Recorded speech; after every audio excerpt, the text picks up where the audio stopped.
l'histoire s'est construite avec ce drame. C'est d'ailleurs à cette fin que chaque année dans nos écoles, les élèves réfléchissent avec l'aide de leurs enseignants à la portée et la signification de cette commémoration.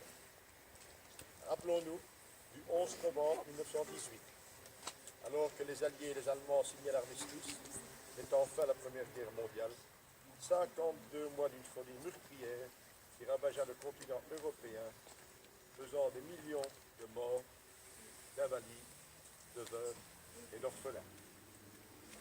De nos jours, par la volonté des anciens, l'armistice est devenu symbole de paix. Malheureusement, nous traversons depuis un certain temps une période incertaine, où le repli sur soi refait surface. Nos dirigeants et représentants sont face à une nécessité de renforcer leur vigilance face aux volontés nationalistes et indépendantistes dans plusieurs pays européens aux dernières élections sont une preuve flagrante de ce repli sur soi. Le Brexit et la situation que connaît actuellement l'Espagne avec la Catalogne en sont aussi une preuve. Le travail des institutions européennes sera long et semé d'embûches, mais ils ne doivent jamais perdre de vue l'objectif fondateur de l'Union européenne, la paix et la liberté des peuples. C'est en nous souvenant de ce que nous possédons, que ce que nous possédons est éphémère, que nous comprendrons la valeur de notre démocratie. Que la population a dû se battre pour nos droits. En apprenant de nos erreurs, nous pourrons éviter des catastrophes futures. C'est à nous, à vous, chers enfants, de reprendre le flambeau, de nous souvenir de tout cela et de porter haut nos valeurs de paix, de démocratie et de liberté. Pour l'heure, je vous invite à nous recueillir en mémoire de nos aînés. Nous devons maintenant préserver à notre tour, alors que l'équilibre mondial est de plus en plus menacé et l'Europe fragilisée. Qu'il soit reconnu ou non, chaque soldat mérite qu'on l'honore. C'est pour cela qu'à la 11e heure du 11e jour du 11e mois, les cloches retentiront. Et alors, nous nous souviendrons, nous les remercierons et nous promettrons de garder en mémoire leur courage d'une valeur inestimable. Je conclurai mon intervention en vous disant que cette journée invite à la réflexion que chacun d'entre nous doit mener sur la nécessité de préserver la paix et de défendre les fondements de notre pays et de l'Europe. Dédions cette journée à la fraternité entre les peuples et la paix. Je vous remercie de votre attention.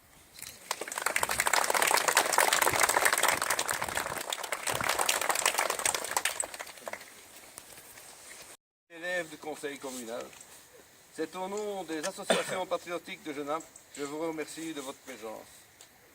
En ce jour de l'armistice du 11 novembre, il y a deux symboles voulus par les survivants des combattants de l'Isère et de la Lys. Ce sont le coquelicot et le feu des champs de bataille. Le flambeau parti de Verdun arrive en Belgique le 2 novembre, fait escale à Ottignies le 4 novembre, où nous avons participé au ravivage de la flamme, qui continue son chemin à travers la Belgique, partout dans nos communes. Cette flamme a été portée par différentes associations patriotiques, passant d'une ville à l'autre, pour terminer ce soir à la colonne du Congrès.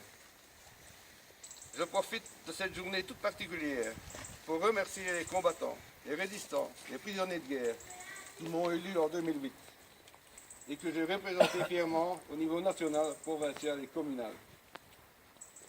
Maintenant, les enfants se sont joints à notre association pour continuer le devoir de mémoire.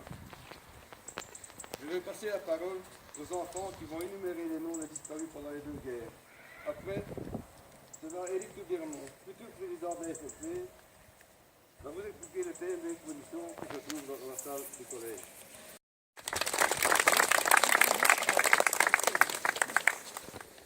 1830, combattants. Oui. Larcier-Pierre, Laurie Charles, 14-18, combattants.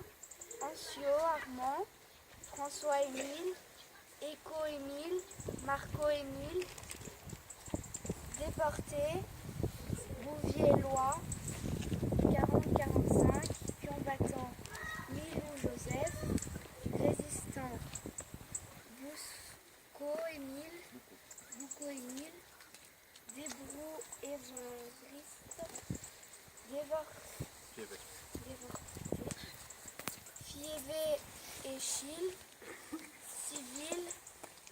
Camp-Émile, Descamps-Maria, Desfours-Louis, Juillat Félix. Lyon. Léo Félix.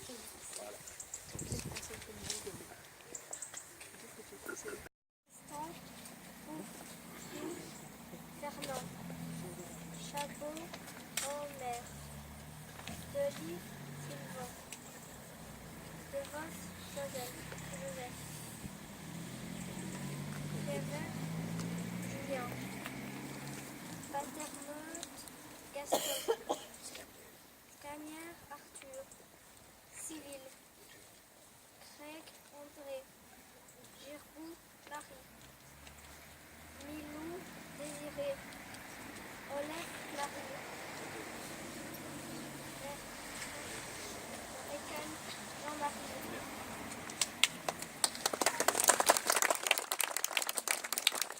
Je suis conseillère communale de Bouzeval.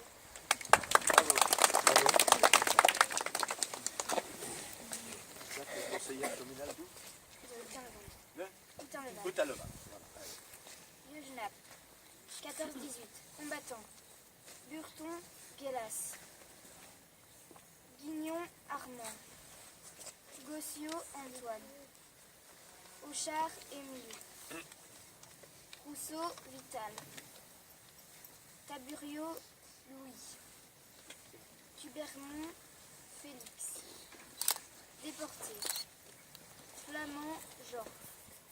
Hainaut, Camille. Thomas, Virginie. Bravo.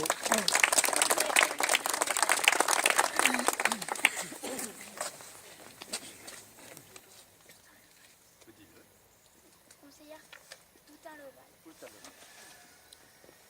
14-18. Combattant. Du chemin Maurice. La Londe Henri. Pierre. Prisonnier de guerre. Détournant Robert. Civil.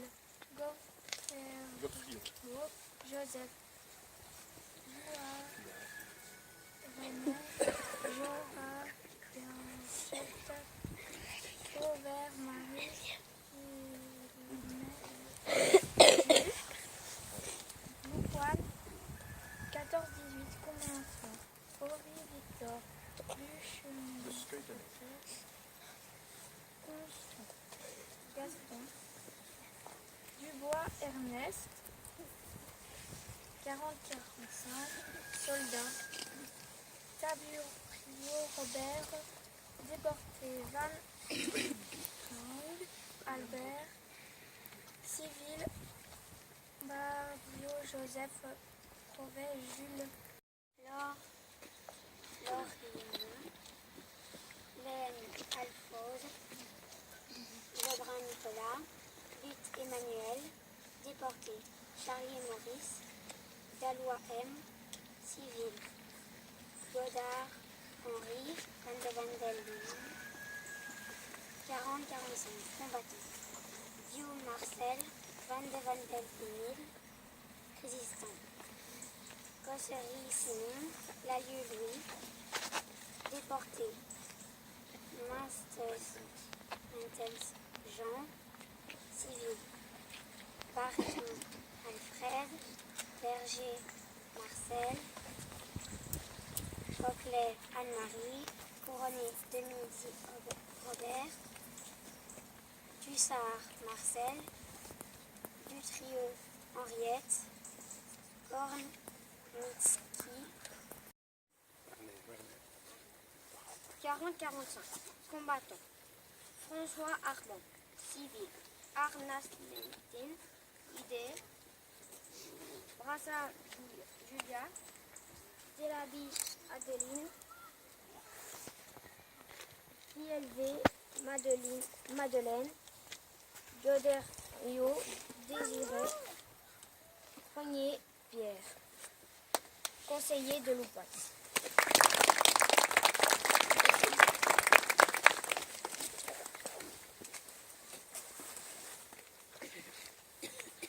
Conseillère de Béziti. 14-18. Combattant. Bernier Omer. Bollard Appel Omer, Dry Alfred, Libot Omer, Leblanc Gaston, Masson Auguste, Taburio Fernande,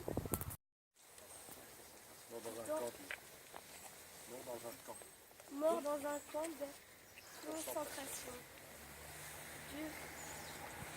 Du Jardin Jean-Baptiste, Sauvelin Léon, déporté. Vanderbeck, Christian, Civil, Bernie, Mélanie, Dave Joseph, Dave Jules, Dave Louis, Gérard Marie, Guiche Céline, Jacques Léonie, Marie dite Mauss Marie dite Élodie, Tubiermont Fernande, Tubernon Fernande, Tubernon René. Très bien.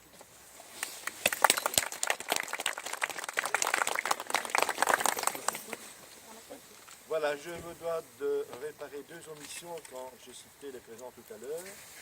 Et Dieu sait si c'est un poste important à la ville. J'ai oublié de signaler la présence de notre directrice générale, Mme Top, qui nous a rejoint tout à l'heure, et la présence aussi de notre responsable de l'antenne de police, inspecteur principal, M. Anna. Voilà, une erreur réparée. Je l'ai dit. Voilà, sans propos de fleurs maintenant. Ah, pardon. Vas-y. Chaque année passe, les cérémonies se succèdent au fil du temps. Mais cette année 2017 marque des événements importants de la Première Guerre mondiale qui se sont passés il y a juste 100 ans en Belgique et dans l'Entité. Il faut se remettre en mémoire que la bataille de l'Isère, qui doit son nom au fleuve, débuta du 18 au 31 octobre 1914. Le roi Albert Ier, qui était constamment sur le terrain, donnait conseil à l'armée qui lutta contre les Allemands. La bataille continua en 1917. Le 31 juillet de la même année, les troupes franco-britanniques passèrent au combat à l'est d'Ypres. 3 armées avaient été massées pour l'opération. Une armée française mise en place par les forces belges et 2 anglaises. Ensemble, ils préparaient un bombardement le plus violent depuis le début de la Grande Guerre, produisant des émissions de gaz, des jets de liquide enflammés et d'huile bouillante. Le bombardement des lignes allemandes par l'artillerie a eu lieu dans la nuit du 15 au 16 août 1917. Plus de 6000 Allemands avaient été pris. L'action se poursuivit jusqu'au 6 novembre 1917 dans les autres villes des Flandres. Des soldats disparurent lors des inondations de l'Isère, d'autres décédèrent sur le champ de bataille. À Vieux-Genappe, un soldat disparut, un autre décéda.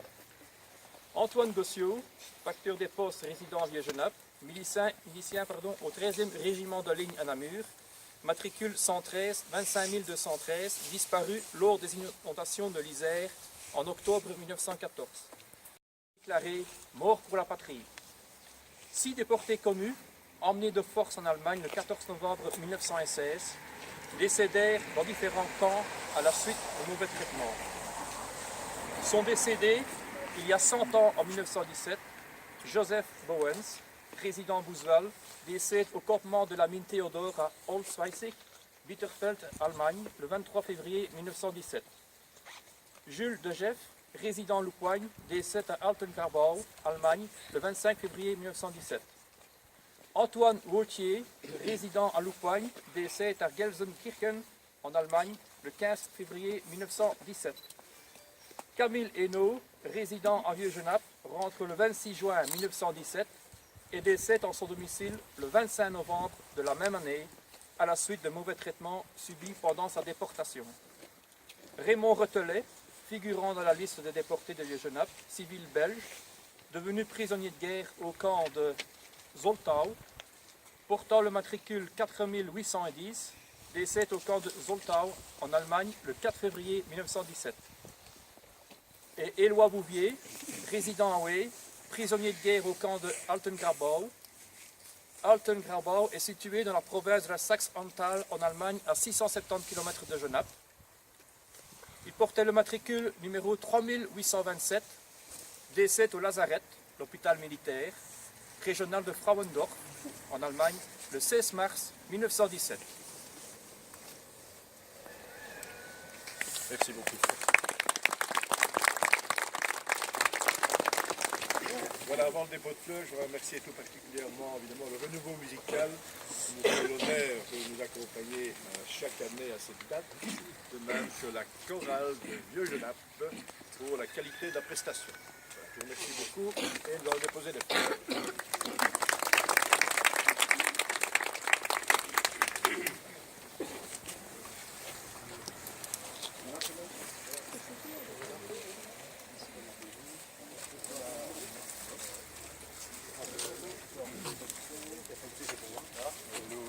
Elle est là-bas, devant mon avis. C'est bien, Stéphanie. Mon avis, elle est là-bas. Non, là-bas.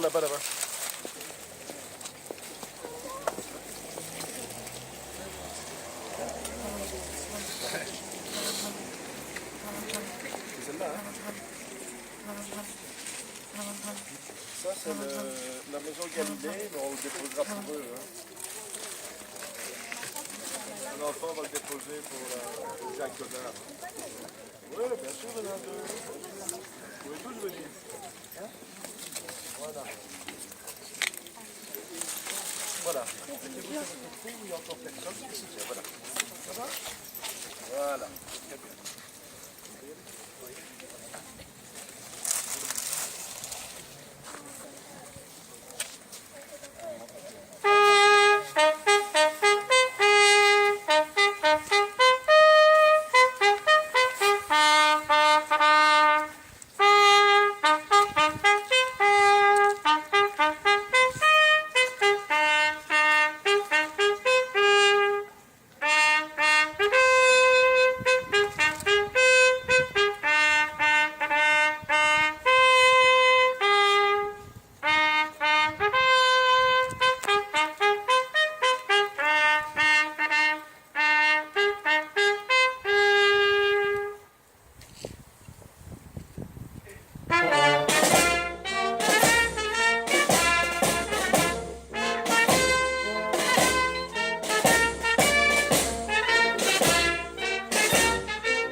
Voilà, je vous invite au drink à l'intérieur de l'hôtel de ville.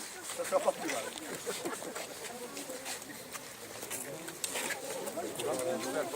Jean, on fait la photo. Non, on va faire la photo de Arrête de boire, on va boire.